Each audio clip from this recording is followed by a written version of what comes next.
Hello there and welcome to another video on the channel. Going to do a bit more work on the Volvo and a bit of welding because I've had a few toys arrive, so I'll show you what's turned up.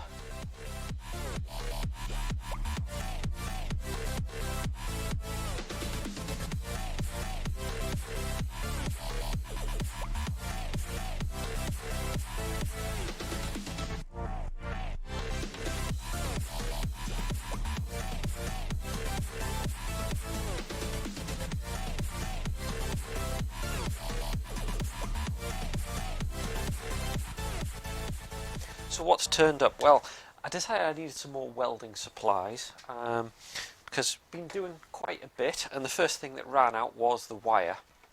Now, I've been recommended to get this stuff, which is SIP MIG welding wire, so thought we'll give that one a go, see what that's like. Previously it was Clark wire that was in. There's a few people said Clark wire not the best for MIG welding, so we'll give that one a go. Also got some more grinding discs, as you can't have enough of them.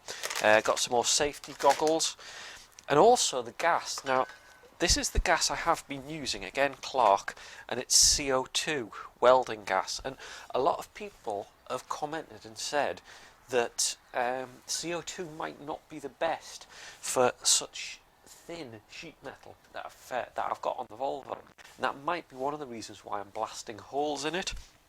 It is a bit of a delicate balance, so I thought, just as an experiment, that cylinder hasn't ran out, I thought I'd give Argon a try.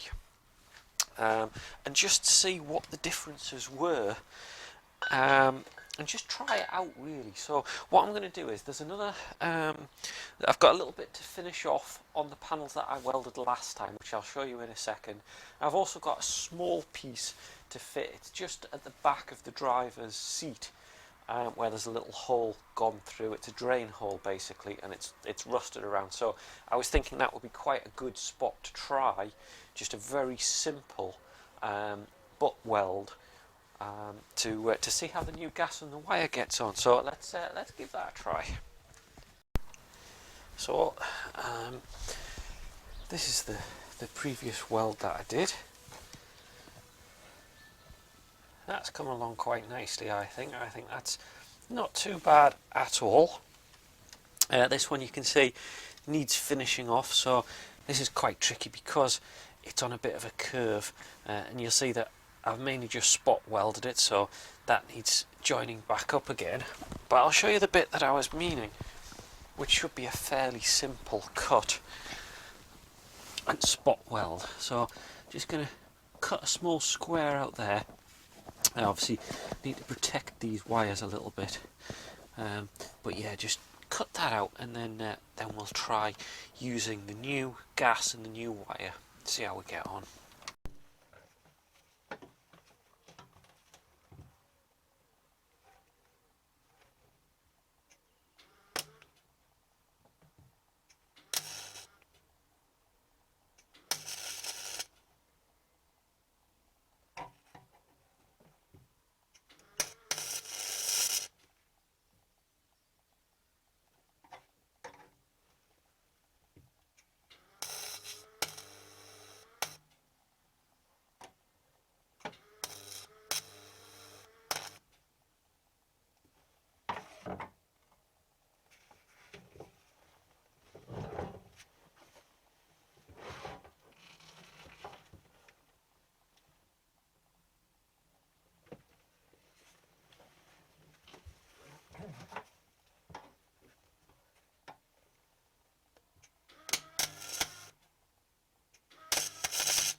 For this, what I'm going to do to make the hole is, rather than using the angle grinder, which is going to over grind a little bit and make the hole too big and jagged, I'm going to use this, which is a metal nibbler.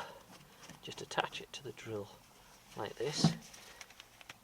You need a hole already started to do it, but once you have, and you can get the drill in reasonably flat, I should be able to nibble.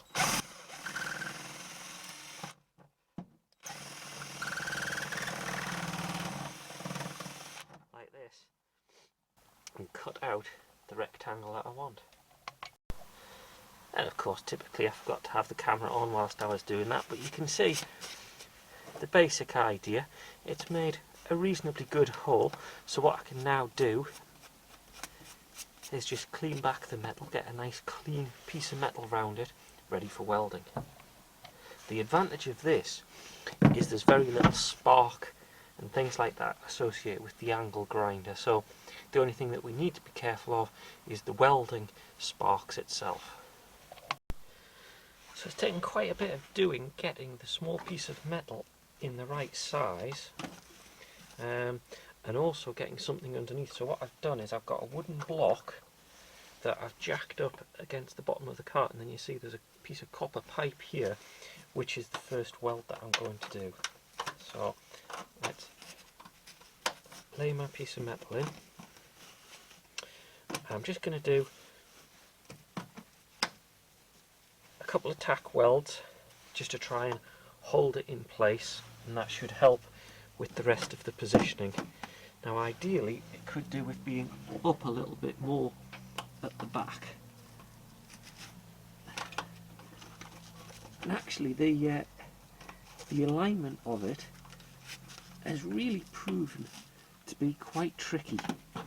I've got a few of these magnets to try to hold things, which do help a bit, but it is generally quite tricky, and you can actually see I have cut this a little bit small, so I am going to have to try to flood those with weld, and so far I haven't quite got the hang of that, because what's ended up happening is it's ended up blasting holes in the metalwork of the car, so we'll have to see how I get on with that, but let's try and get that tacked in place first.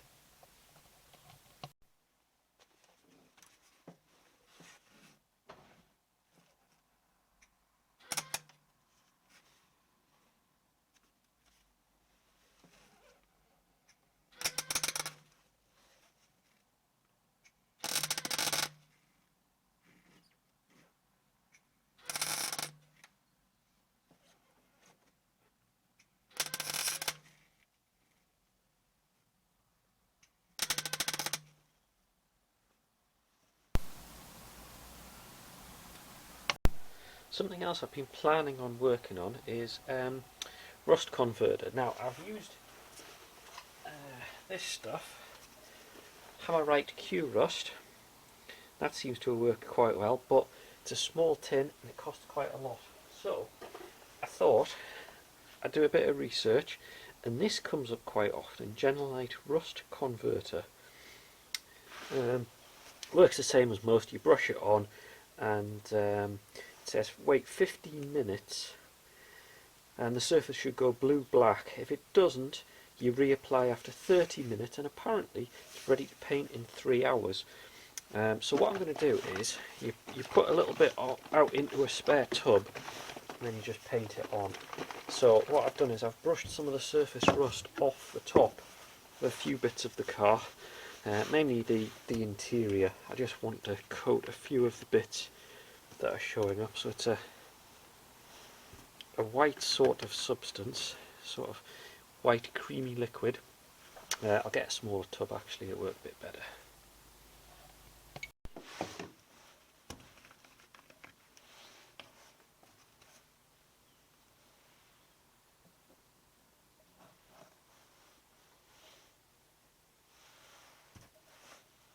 It's kind of got the consistency of emulsion paint. So I'll paint this on.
Well, there we go, that's the second one done. Not the best, but it's doing what I need it to do. It's covering that piece over. You can see the other parts here, I've put the rust converter over, so those can dry off like that, and I'll be putting a little bit of an under seal type coating on them just to protect them a little bit. But I think that's a job well done, and I think we'll leave it at there. So thank you so much for watching as always.